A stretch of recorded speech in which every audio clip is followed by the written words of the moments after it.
Você já imaginou o mundo a um passo do fim? Em outubro de 1962, essa não era uma cena de filme, mas a realidade. Durante 13 dias, Estados Unidos e União Soviética, as duas superpotências da Guerra Fria, estiveram à beira de uma guerra nuclear que poderia ter destruído a civilização como a conhecemos. Bem-vindos ao canal.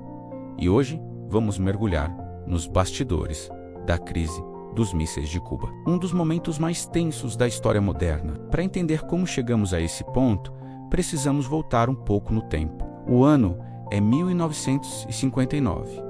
Em Cuba, uma pequena ilha a apenas 150 quilômetros da costa da Flórida. Uma revolução liderada por Fidel Castro derruba o ditador Fulgêncio Batista. Inicialmente, a relação com os Estados Unidos é incerta, mas logo fica claro que o novo governo cubano tem uma forte inclinação socialista. As reformas de Castro, como a nacionalização de empresas americanas, azedam de vez a relação com Washington. Isolado economicamente e politicamente, Fidel Castro busca um novo aliado poderoso e o encontra na União Soviética, liderada por Nikita Khrushchev. Para os soviéticos, Cuba era uma oportunidade de ouro, um parceiro estratégico no quintal de seu maior inimigo. Essa aliança se torna a peça central do nosso quebra-cabeça. Agora, vamos avançar para o ano de 1962.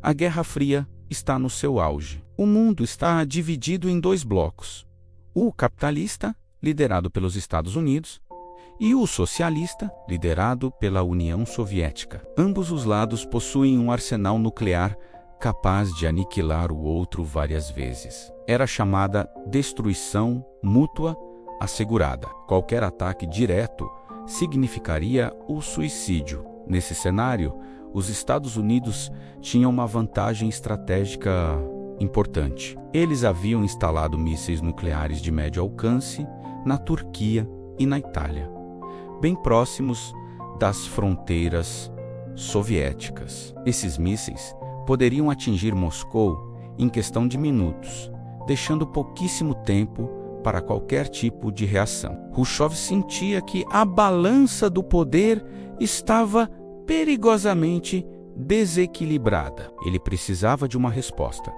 uma forma de colocar os americanos na mesma situação de vulnerabilidade. E a solução estava em Cuba.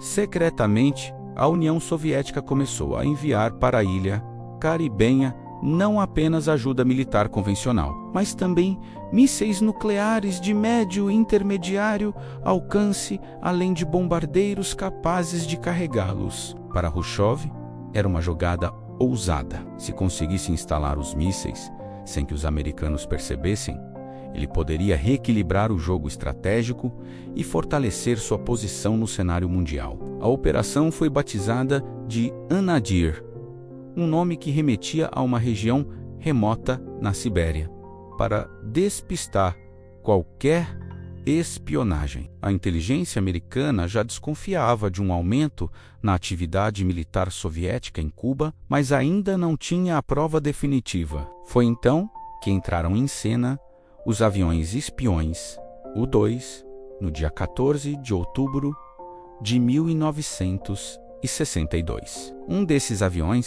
voando a mais de 20 quilômetros de altitude, tirou fotografias que mudariam o curso da história. As imagens, analisadas por especialistas da CIA, não deixavam dúvidas.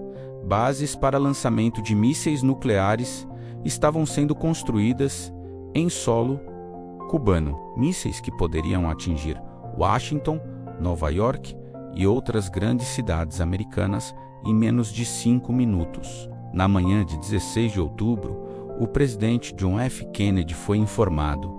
A notícia caiu como uma bomba na Casa Branca. A ameaça não era mais teórica, era real, iminente e estava a poucos quilômetros de distância. Kennedy imediatamente convocou um grupo de seus conselheiros mais próximos, que ficou conhecido como ESCOM, o Comitê Executivo do Conselho de Segurança Nacional. O que fazer? As opções eram limitadas e todas muito perigosas. Uma parte do grupo, especialmente os militares, defendia uma ação drástica e imediata, um ataque aéreo para destruir as bases de mísseis, seguido de uma invasão a Cuba. Era a opção mais agressiva. O general Curtis LeMay, chefe da Força Aérea, chegou a dizer que qualquer coisa menos que uma invasão seria vista como uma fraqueza terrível. No entanto, Kennedy e outros, como seu irmão,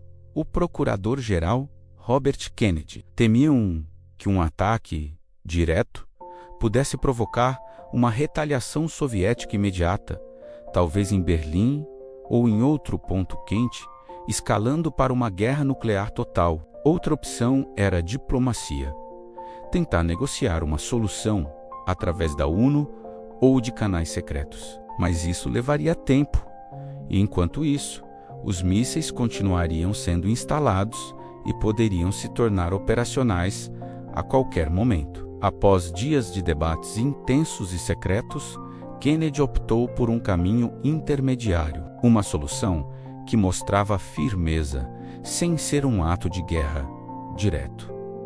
Ele decidiu impor um bloqueio naval a Cuba. Oficialmente, para evitar conotações de guerra, foi chamado de quarentena. Navios de guerra americanos cercariam a ilha e inspecionariam qualquer navio que se aproximasse para garantir que não estivesse transportando mais armamentos ofensivos. No dia 22 de outubro, Kennedy foi à televisão e revelou ao mundo a existência dos mísseis em Cuba. Em um discurso histórico, ele anunciou a quarentena e deixou claro que os Estados Unidos não tolerariam a presença de armas nucleares em seu hemisfério. A mensagem para Khrushchev era firme: retire os mísseis, ou as consequências serão graves. O mundo prendeu a respiração. A declaração de Kennedy colocou as Forças Armadas Americanas no mais alto nível de alerta não nuclear, o DEFCON 3, pela primeira e única vez na história. O Comando Aéreo Estratégico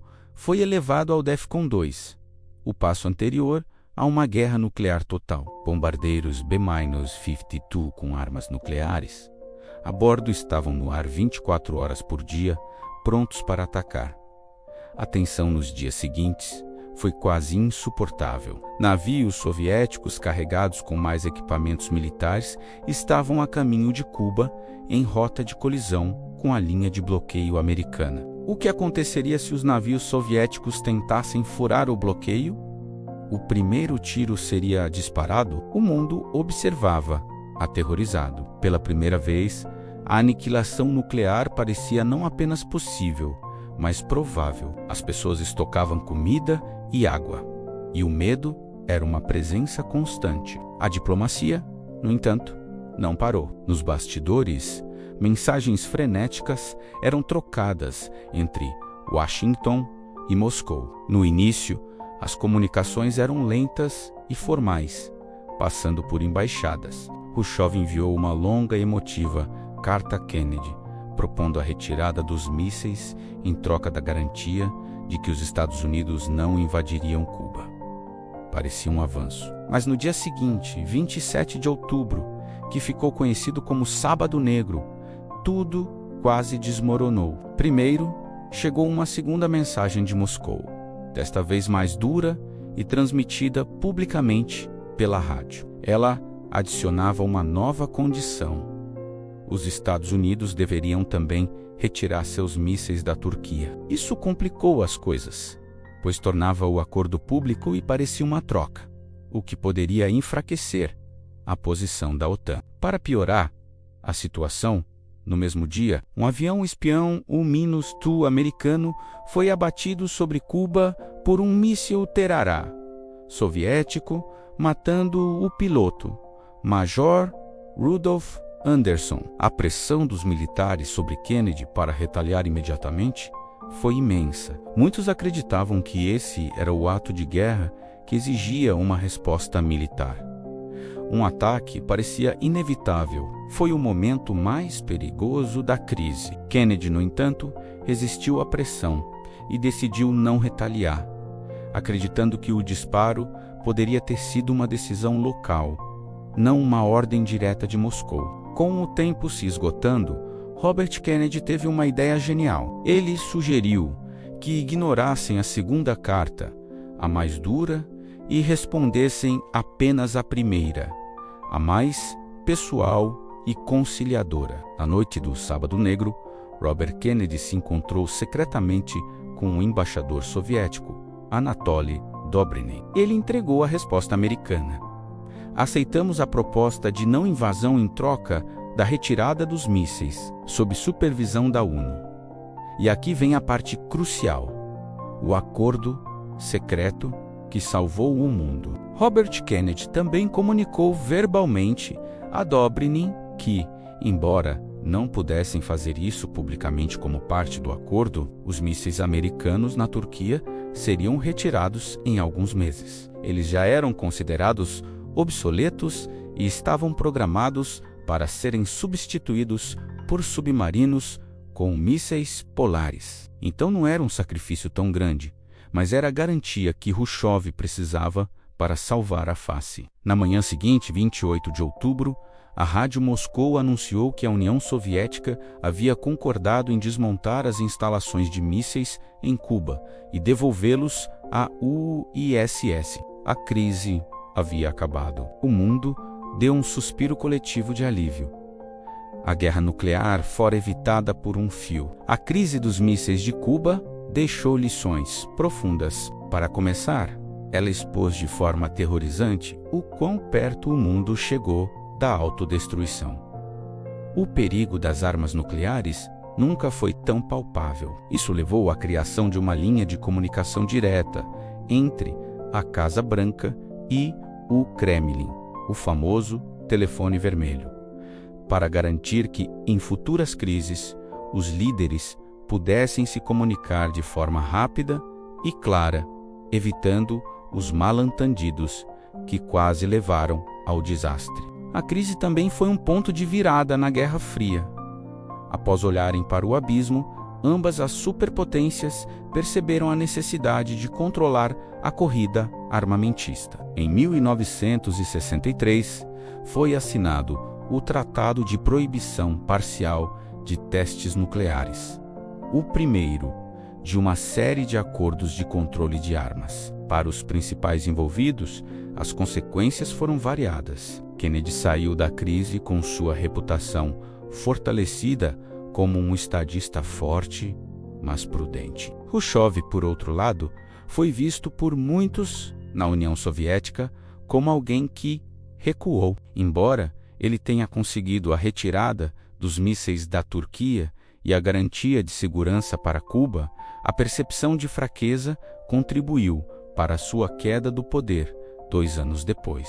E Fidel Castro sentiu-se traído, excluído das negociações finais entre as superpotências. Mas seu regime em Cuba estava, pelo menos por enquanto, seguro contra uma invasão americana. A história da crise dos mísseis é um lembrete poderoso de que a diplomacia, a comunicação e a capacidade de se colocar no lugar do outro são essenciais para evitar catástrofes. Assim como em outras grandes viradas históricas que exploramos aqui no canal, ela nos mostra que as decisões de poucos indivíduos podem, literalmente, determinar o destino de bilhões. É uma história de medo, de poder, mas no final, de esperança e razão. Espero que você tenha gostado dessa viagem aos 13 dias que abalaram o mundo. Se você aprendeu algo novo hoje, não se esqueça de deixar o seu like, se inscrever no canal e ativar o sininho para não perder nossos próximos vídeos. Qual outro momento da história você gostaria de ver aqui? Deixe sua sugestão nos comentários. Muito obrigado por assistir e até a próxima.